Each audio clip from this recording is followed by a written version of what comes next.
Hello dear students, welcome to my channel the physics mentor. आज के इस video में हम इलेक्ट्रिक फ्लक्स के बारे में सीखेंगे। तो देखो, इलेक्ट्रिक फील्ड को हमने विजुअलाइजेशन करनी हो तो हमने प्रेजेंट किया था इलेक्ट्रिक फील्ड लाइन से। आपको याद होगा, पिछले वीडियोस में हमने ये अच्छे से स्टडी किया हुआ है कि इलेक्ट्रिक फील्ड को कैसे विजुअलाइज किया जाता है कि कहाँ पे कितनी इलेक्ट्रिक फील्ड होगी, तो हम क्या कर देते हैं, इलेक्ट्रिक फील्ड लाइन से उनको बना देते हैं। जहाँ पे ज़्यादा इलेक्ट्रिक फील्ड लाइन वहाँ पे ज़्यादा इलेक्ट्रिक फील्ड, जहाँ पे कम फील्ड लाइन बनाते हैं हम, पास पास बनाते हैं, वहाँ बोल देते हैं हम कि यहाँ पे स्ट्रॉन्गर इलेक्ट्रिक फील्ड है। जहाँ पे इलेक्ट्रिक फील्ड लाइन दूर दूर बना देते हैं वहाँ पे हम बोलते हैं यहाँ पे वीकर इलेक्ट्रिक फील्ड है। इस तरह से विजुअल रिप्रेजेंटेशन कर देते हैं हम इलेक्ट्रिक फील्ड की। ये इमेजिनरी लाइन्स है ना, जैसे कि आपको मैंने बताया है। अब देखो फ्लक्स क्या होता है। देखो, अगर हम कोई पर्टिकुलर एरिया चूज़ कर लेना, हम अपना एक एरिया चूज़ कर ले कि इतना सा हमारा एरिया है, और उसमें से हमने फाइंड आउट करना हो कि यहाँ पे कितनी इलेक्ट्रिक फील्ड है। कोई हमने एरिया लिया, कोई हमने सरफेस ली, और ये जानना है कि इस सरफेस से कितनी इलेक्ट्रिक फील्ड पास हो रही है, तो हम अगेन फील्ड लाइन की से ही रिप्रेजेंट करते हैं इलेक्ट्रिक फील्ड को। और कितनी पास हो रही है वो हम किससे जान पाएंगे, इलेक्ट्रिक फ्लक्स से।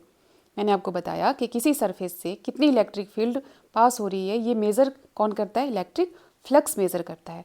तो what is electric flux? Electric flux is the total number of electric field line passing normally through a given area और सरफेस।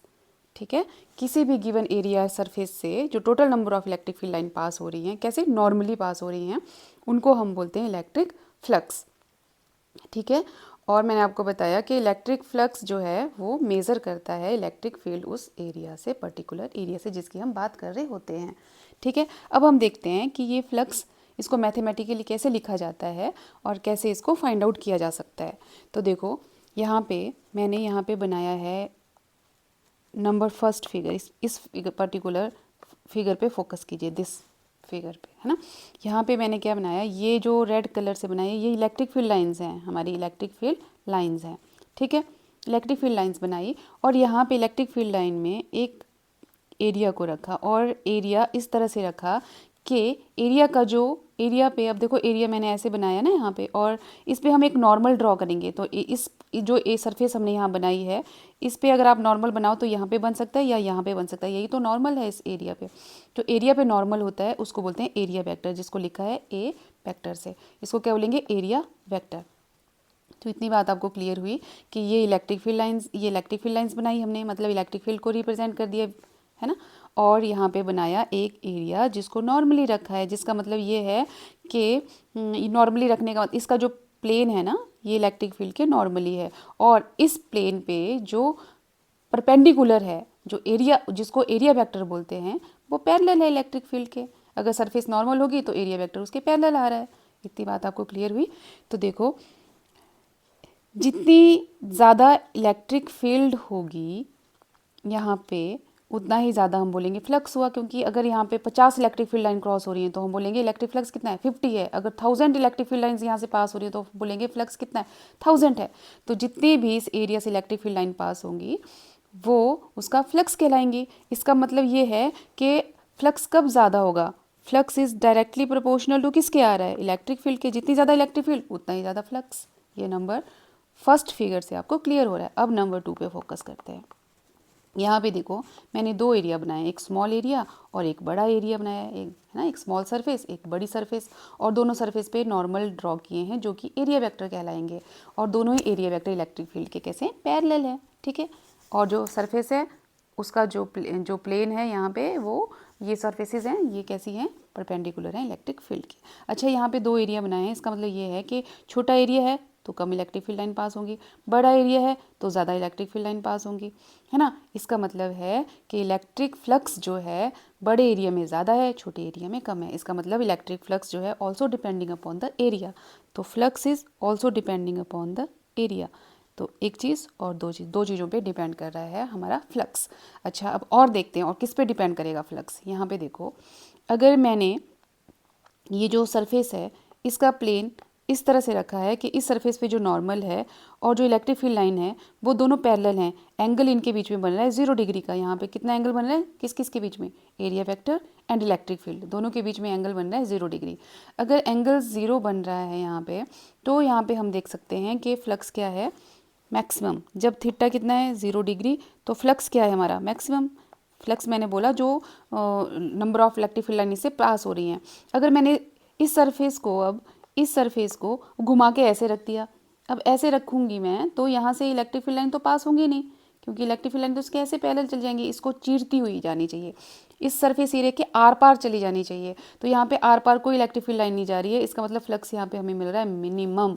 और यहाँ पे 0 फ्लक्स या मिनिमम फ्लक्स मिल रहा है किस केस में, जब हमारा जो एरिया वेक्टर है ना, एरिया वेक्टर, अब देखो सरफेस ऐसे रखी है तो इसका नॉर्मल ऐसे ही बनेगा, तो ये हमारा एरिया वेक्टर हुआ।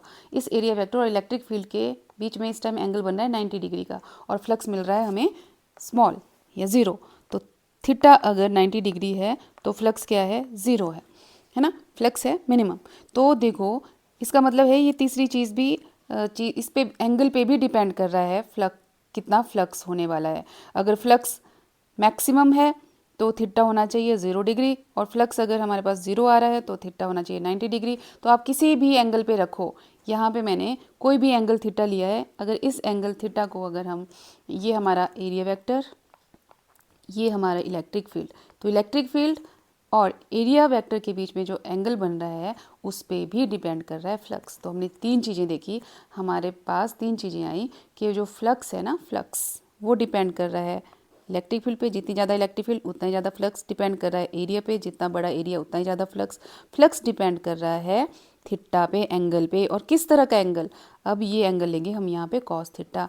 यहाँ पे कॉस थीटा क्यों लिया, क्योंकि कॉस थीटा एक ऐसा फंक्शन है जहाँ पे कॉस 0 पे मैक्सिमम वैल्यू देता है, इस फंक्शन की मैक्सिमम वैल्यू 0 पे आती है और 90 डिग्री पे मिनिमम वैल्यू आती है। तो वैसे ही फ्लक्स में मिल रहा है हमें, 0 पे मैक्सिमम मिल रहा है, 90 डिग्री पे मिनिमम या 0 फ्लक्स मिल रहा है। इसका मतलब यह है कि फ्लक्स जो है डिपेंड कर रहा है थीटा पे, किस तरह से कॉस थीटा पे। तो इन सब चीज़ों को कंबाइन कर दो और कांस्टेंट ऑफ प्रोपोर्शनैलिटी यहाँ 1 आता है, इन सबको मिला दो तो फ्लक्स जो है हमारे पास ई ए कॉस थीटा। और आपको पता होगा कि अगर हम कॉस हटाते हैं ना तो डॉट लगता है, तो E dot A vector form में हम इस तरह से इसको लिख सकते हैं। तो ये आ गया हमारे पास फ्लक्स।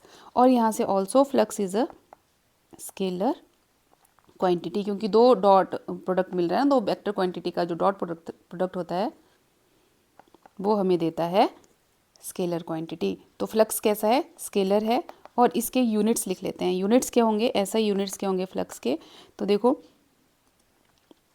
इलेक्ट्रिक फील्ड के यूनिट्स क्या होते हैं, इलेक्ट्रिक फील्ड होती है फोर्स पर यूनिट चार्ज, तो हम लिखते हैं इसको न्यूटन अपॉन कूलम। एरिया के क्या होते हैं, मीटर स्क्वायर, तो हम इसके ऐसा यूनिट्स कैसे लिख सकते हैं, न्यूटन मीटर स्क्वायर पर कूलम। तो ये क्या आ गए हमारे पास एसआई यूनिट्स। और साथ में अब हम इसके डायमेंशन फार्मूला भी लिख सकते हैं। देखो मैंने आपको बताया ना, इलेक्ट्रिक फील्ड जो होती है force per unit test charge है ना, क्यू नॉट। तो और एरिया के तो मीटर स्क्वायर, तो यहाँ लिख देते हैं। फोर्स के क्या होंगे डायमेंशन फार्मूला ml/t-2। चार्ज के क्या होंगे AT, पहले भी कर चुके हैं हम। और साथ में एरिया के क्या होंगे L²। तो this implies that dimension formula क्या बनेगा, m L की पावर यहाँ 2, यहाँ 1, L की पावर 3, T की पावर कितनी, यहाँ पे -2, ये ऊपर चला जाएगा -1, L की पावर T की पावर कितनी आएगी -3 और A -1। ये हमारे पास क्या आ गया, इसका डायमेंशन फार्मूला ml3t-3 A की पावर 1। तो ये आ गया हमारे पास डायमेंशन फार्मूला किसका, फ्लक्स का, और यूनिट्स भी लिखे। अब देखो ये तो हो गई कोई भी रेगुलर शेप की बात की अब हमने। तो ऐसा तो होगा नहीं कि हर बार हमें रेगुलर शेप्स ही मिलेगी, हो सकता है हमारी सरफेस इरेगुलर शेप की हो, किसी भी इरेगुलर शेप की सरफेस को मैंने यहाँ ड्रॉ किया है।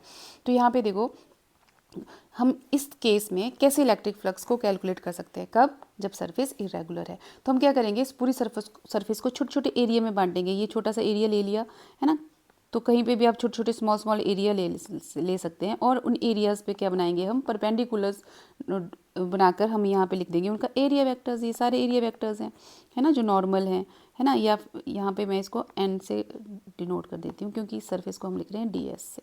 तो ये ds है, तो ये नॉर्मल जो है हमने इस पर ड्रॉ किए। एरिया वेक्टर जो होगा वो नॉर्मल ही तो होगा सरफेस पे, है ना। ये हमारे एरिया वेक्टर है। सिमिलरली यहाँ पे भी ये हमारा नॉर्मल, और ये सरफेस है, स्मॉल सरफेस ली हमने ds, और ये हमारी इलेक्ट्रिक फील्ड है, ये हमारी इलेक्ट्रिक फील्ड है।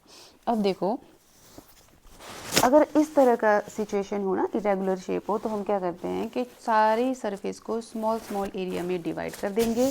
हर एक एरिया से फ्लक्स को कैलकुलेट करेंगे और हर टोटल स्मॉल एरिया से निकलने वाले फ्लक्स को ऐड कर देंगे तो हमें मिल जाएगा टोटल फ्लक्स। अब देखो स्मॉल स्मॉल एरिया लेने हो ना, इस तरह से करना, जब हमें कैलकुलेट करना पड़ता है ना, इस तरह सबको सम करना है, तो उसका सबसे इजी मेथड क्या होता है, हम उसको क्या कर देते हैं, उस सारे स्मॉल एरिया की बजाय एक छोटा सा एरिया लेते हैं, उसका फ्लक्स कैलकुलेट करते हैं, उसको इंटीग्रेट कर देते हैं। और ये क्योंकि क्लोज सरफेस है तो क्लोज सरफेस इंटीग्रल होगा। तो क्या बोला मैंने आपको कि अगर सारे एरियाज़ को आप लेंगे और उसका क्या कर देंगे, इंटीग्रेशन फाइंड आउट कर लेंगे, तो आपको क्या आ जाए, मिल जाएगी टोटल फ्लक्स मिल जाएगा। तो इस एरिया से मिलने वाला टोटल फ्लक्स हमें कैलकुलेट करना हो तो फ्लक्स क्या हो जाएगा, इंटीग्रेशन क्लोज्ड सरफेस इंटीग्रेशन है ना, ई डॉट डी एस।